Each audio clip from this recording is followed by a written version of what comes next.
Tarantado ka? Ha? Sir! Binuntis mo yung anak ko? Ha? Bakit? Sa tingin mo, pag binuntis mo yun, ha? Makukuha mo yung kayamanan namin? Sir, wala naman po akong intensyon na masama sa anak ninyo eh. Nagmamahalan po kami, sir. Nagmamahalan, ha? Sa tingin mo ba hindi ko alam kung ano yung intention mo? Ha? Galing ko rin eh, no? Dinaan mo pa sa anak ko? Para ano? Babahagi ka na kayamanan namin? Gago ko eh! Ah! Tama na yan!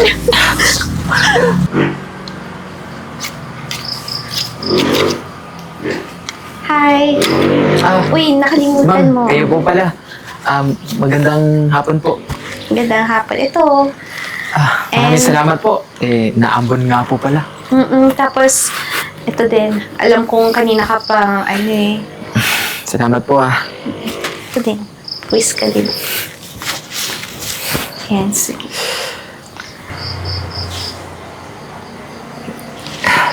Sarap mo talaga magtimpla ng juice. Pero alam ko na kasi yung gusto mo din eh. Hoy! May pa. Apa? Ang ginagawa mo, Mika? Hindi, kasi pa, napagod kasi siya. So, binigyan ko lang ng inumin, tapos, pawis kasi siya po Sir, eh. magandang hapon po. Tigil-tigil lang mo, Mika, ha? Hindi ko gusto yan nakikita ko. Ano? Naliligaw ba sa itong martineron to? Sir, hindi po. Naawa lang po si ma'am kasi kanina pa po ako dito nagtatabas ng damoy. Kaya siguro inabutan niya po ako ng mainom. Matuto kang lumugar, ha? Ano nakakalimutan mo? Hardinero ka dito. Hindi yung landing niyang anak ko. At ikaw naman, hindi kita pinag-aral para pumatol sa ganyang klase ng tao. Pa, huwag ka naman ganyan magsalita. Tao pa rin siya. Tao? Hindi ka mukhang tao yan eh. Pa, sobra ka naman. Sobra. Manahimik ka nga. Mag-isip-isip ka. Tsaka ayoko nang makikita na lumalapit ka dyan, ha. Halika dito, pumasok ka. Pa! Sir. Pa naman! Mika?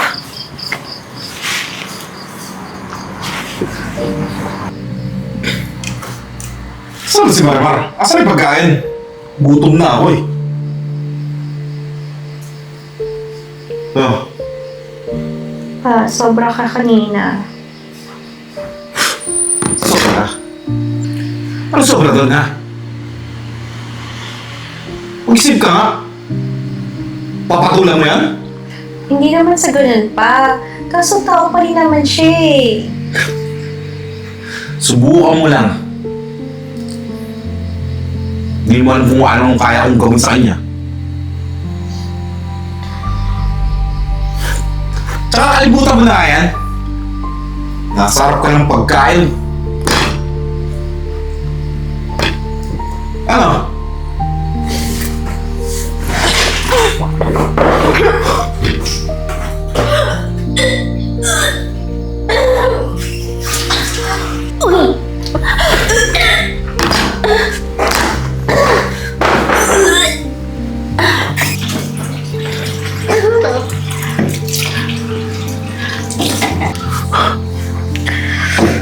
Mami ka nga sa akin? Ha? Buntis ka ba?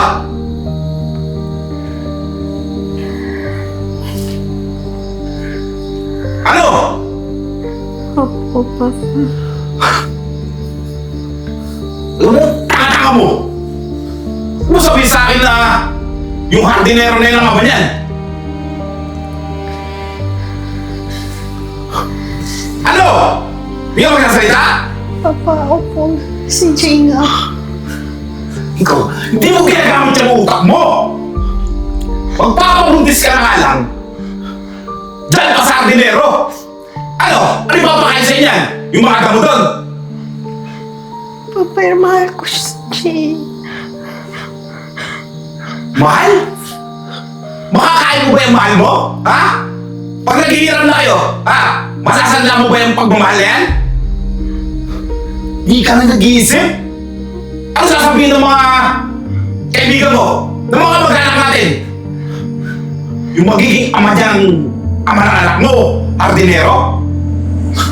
Mag-isip-isip ka naman, Mika! Pero nagmamahalan kami pa. Buisit na pagmamahal na yan!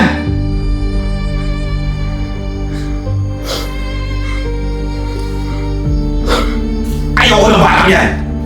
Hindi mo matatanggap na isang hardinero lang magiging ama dyan! Ayusin mo yan! Sige! Ayaw mo tanggapin, magpapakamatay ako!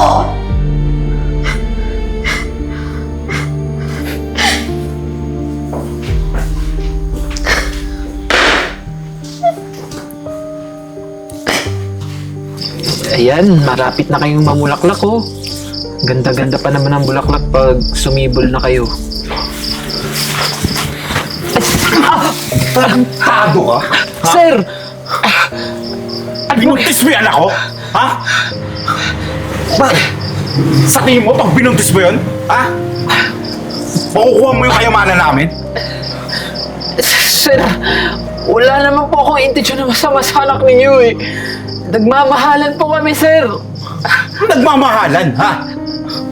Sa tingin mo ba hindi ko alam kung ano yung intention mo? Ha? Galing mo rin eh, no? Dinaan mo pa sa anak ko? Para ano? Babahagi yung kalakayamanan namin? Gago ka eh! Ah! Tama na yan! Jay, tama na yan! Sir, totoo po yung intensyon ko sa anak ninyo. Alam ko naman po na mahirap lang ako eh. Pero kaya ko po panindigan yung magiging anak namin, sir. Mahal ko po yung anak ninyo. Lumayas ka na! Pa! Malis ka na dito! Pa! Hindi ako nagbibiro!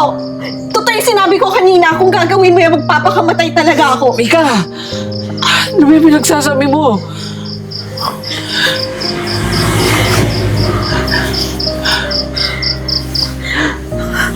Ano, okay ka lang ba? Saan yung masakit? Ayos lang ako, Mika. Ano yung sinasabi ng papa mo na buntis ka? Oo, buntis ako. Magkakaanak na tayo? Pero alam mo, gamutin mo na kita sa loob. Halika, pasok mo. Paano yung papa mo? Alam naman natin dalawa na hindi niya tayo matatanggap. Lalong-lalo na ako. Kasi mahirap lang ako. Pero huwag ka mag-alala. Wala na magagawa si Papa kasi yung dinadala ko magiging apo niya na rin eh. Alam mo naman yung sitwasyon natin ngayon, di ba? Mahirap lang ako. Mayaman ka. Panigurado gagawa ng paraan yung papa mo para paghiwalayin tayo. What if umalis na lang tayo dito para hindi ka na rin masaktan? Hindi. Hindi tayo aalis dito. Mas lalo lang magkakagulo yung sitwasyon natin. Kilala ko yung papa mo. Madami siyang mga tauhan. Kayang-kaya niya tayong ipahanap. Kahit magtago pa tayo, kahit magpakalayo pa tayo. Pero Mika, isa lang yung maipapangako ko sa'yo. Papanindigan kita. Ipaglalaban kita kahit hanggang kamatayan man. Tama na yan. Alam mo, gabutin na kita sa loob. Para mapagpahingahan na muna. Ayos ka lang ba? Oh, pero gusto pa rin kitang gamutin. Tara na.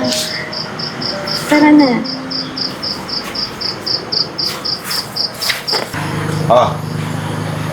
Sige. Basta siguraduhin nyo lang, nakikita tayo dyan. Walang problema. Dalhin nyo lang sa opisina yung mga dokumento at ang bahala dyan. Dali lang tawagan ulit kita.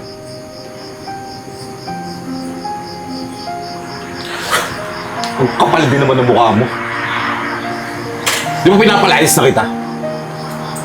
Anong ginagawa mo rito? Pasensya na po, sir. Pero hindi ko po maaaring gawin yun. Lalo't nandito po sa bahay na ito yung mag-ina ko. Kaya kakapalan ko na po yung mukha ko. Sir, parang awa yun na po. Alam ko po na mahirap lang po ako. Hardinero lang. Walang pinag-aralan. Pero sir, nagsusumikap naman po ako eh. Nagtatrabaho po ako ng marangal. At mahal na mahal ko po yung anak ninyo. Sige nga. Sabihin mo nga sa akin. Anong ipapakain mo sa anak ko? Ha? Yang kinikita mo? Ha? Eh, ligatas, hindi makakabili yan eh. Sir, kaya ko naman pong doblehin yung trabaho ko eh. Kahit mag-sideline po ako. Para lang po may kitain po ako na malaki. Kahit triplihin mo pa yan, hindi ka yayaman. Hindi ka asenso. Kasi hanggang ganyan ka na lang. Pero sir, kailangan po ako ng anak ko. Kailangan po ako ng asawa ko. Huwag na tayo maglokohan, Jay. Alam ko namang pera lang ang habol mo eh. Magkano? Para iwanan mo yung anak ko. Hindi ko po kayang gawin yun. Hindi ko po kayang iwan yung mag-ina ko. Sir, kahit bigyan niyo lang po ako ng isang pagkakataon para patunayan po sa inyo yung sarili ko. Gagawin ko po lahat. Ito ang tanda mo. Hindi kita matatanggap. Umalis ka na!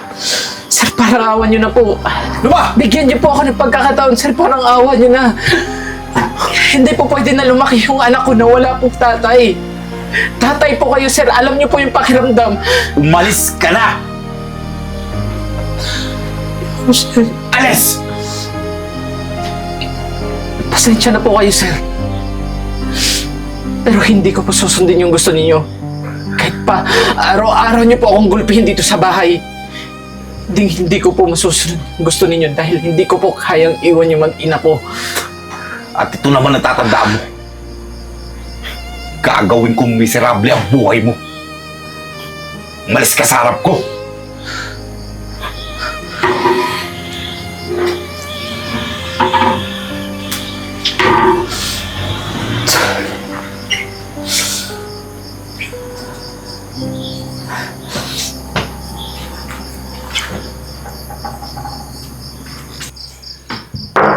Pare Marlon!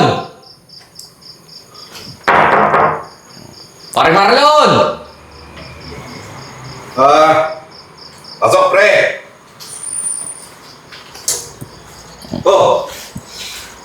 Buti naman, napasyal ka rito, pare. Malamang. Asa na yung napag-usapan natin? Yung utang mo sa akin 10 milyon. Mukhang tinatakasan mo ako eh. Hindi naman, pre. Oo ba? Alam ko naman ang obligasyon ko. Pwede mo akong bigyan ng palugit. Ayan na naman tayo eh. Mag-iisang taon na yung utang mo sa akin. Hanggang ngayon, di niya pa rin palusot mo? Babayaran man kita, pre. Hinihintay ko lang na makasal yung anak ko dun sa anak nung business partner ko. Para mabayaran na kita. Sige pare, bibigyan kita ng 2 linggo. Pag di ka nakapagbayad, alam mo na mangyayari sa'yo. Idadamay ko rin pati anak mo. Ano naman ganyan, pre?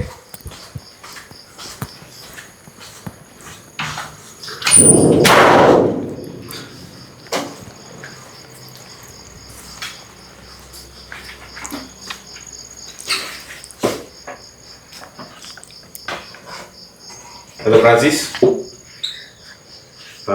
Pwede ba magkita tayo? Sige. Pa! Ano yun? Ano yung narinig ko na may utang tayo na 10 milyon? Di totoo yun. Ba? Anong di totoo, pa? Narinig ko yun. Ako nang bahala doon. Ako gagawa ng paraan. Labas ka na doon. Grabe pa, saan mo ginamit yung 10 milyon na yun? Pwede ba? Ha? Ayusin mo yung problema mo. Hindi yung problema ko ngayon na pinag-iinitan mo. Pa, hindi ako papayag doon sa narinig ko, ha? Na ako yung gagamitin mo, ha? Nasasabihin mo na papakasal mo ako doon sa ka-business partner mo? Doon sa anak niya?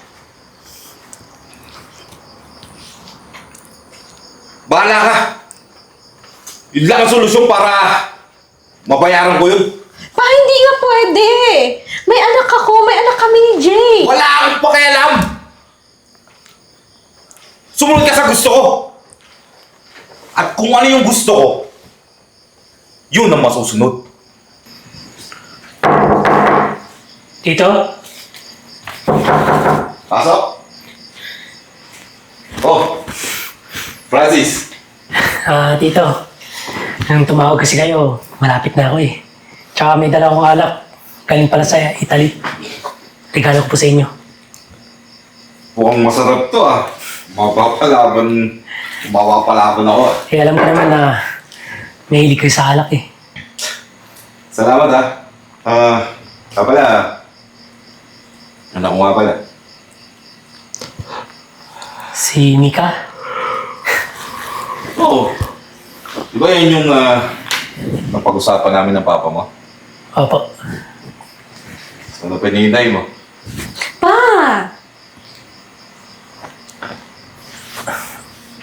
Alam mo, Mika, nung bata pa tayo, alam mo naman na may pagtingin na rin ako sa'yo eh.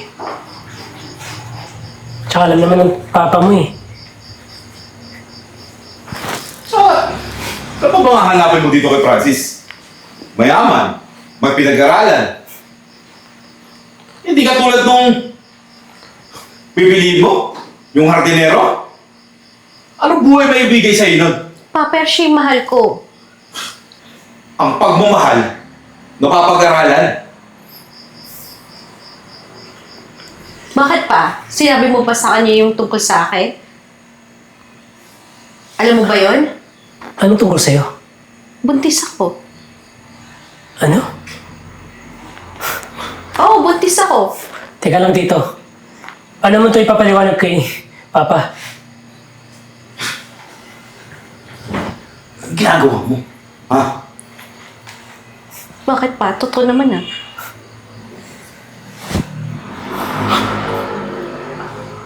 Gusto mo talaga mapahamak ako eh. Tsaka tito, kung balak nyo ipakasal yung anak nyo sa akin, mukhang malabo na. Eh, may sabit eh.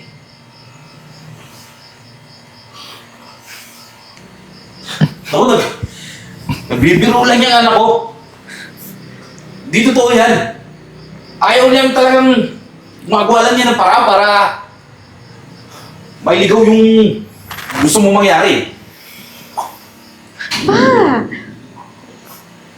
Sa tingin ko tito, pag-usapan nyo muna yan bago kayo mag-desisyon. Paano ba? Si Jay ang mahal ko. Pinag-usapan na natin to. Francis, huwag kang magalala. Pinagtitripan ka lang yan. Dito lahat ng mga sinasabi niyan. Ginagawa mo rito. Jay. Ano tong narinig ko, sir? Teka lang, Ipapakasal niyo yung asawa ko sa iba? Jay? Francis? Nagkakilala kayo? Teka lang. Nagugulat ako.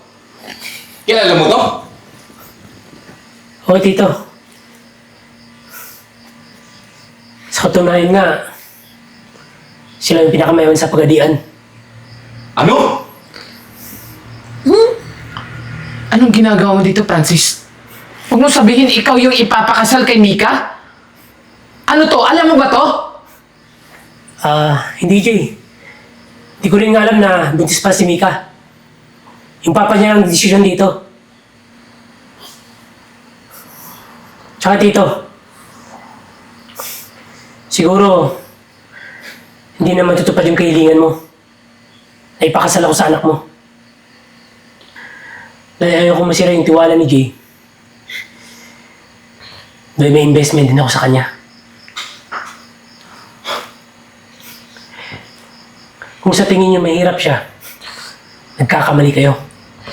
Mas mayaman pa yan sa akin.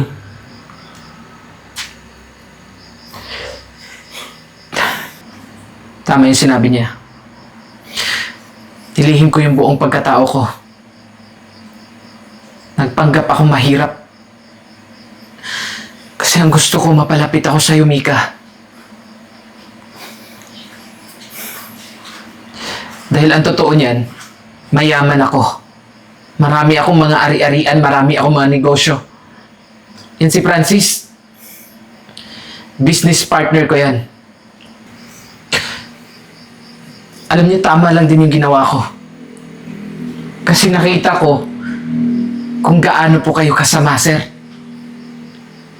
Nagawa niyong ipagkalulo yung sarili niyong anak para lang sa pera? Para pambayad sa utang? Anong klaseng ama kayo? Hindi sa ganun yun, Jay. Siyempre, ama ako. Gusto ko lang namang mapabuti yung anak ko. Mayaman ka naman pala eh. So, paig na ako sa relasyon niya. Basta ba, tutulungan mo ako dun sa pagkakautang ko eh. Pa, sobra ka naman. Ganyan lang po ba talaga yung halaga ninyo sa tao? Pera? Kung sa tingin niyo po na may mapapala kayo sa akin, nagkakamali kayo. Dahil simula sa araw na to, sasama ko na yung mag-ina ko. Aalis na kami dito sa bahay. Lalayo na kami sa inyo. Mika! Huwag ka naawa sa akin. Gusto mo bang makita mo nasa ulungan yung tatay mo? Pa, dapat lang kasi sobra ka na eh. Ano? Papabayaan mo ako makulong? Wala ka rin utang na loob eh. Wala kakalimutan mo kung nagpalaki sa'yo. Ano ulit sinabi mo pa? Papi ko, wala kang utang na loob. Pagkatapos ko ibigay sa'yo lahat, iiwan mo rin ako. Oo, Papa. Pinigay mo lang sa akin, alam mo kung ano? Puro mga luho lang. Pero never ka naman nagpakatatay sa akin eh. Alam niyo, sir, ito lang yung mapapayo ko sa inyo. Sa mundong ito, hindi pera yung pinakamahalaga, kundi pagmamahal. Tara na, Mika.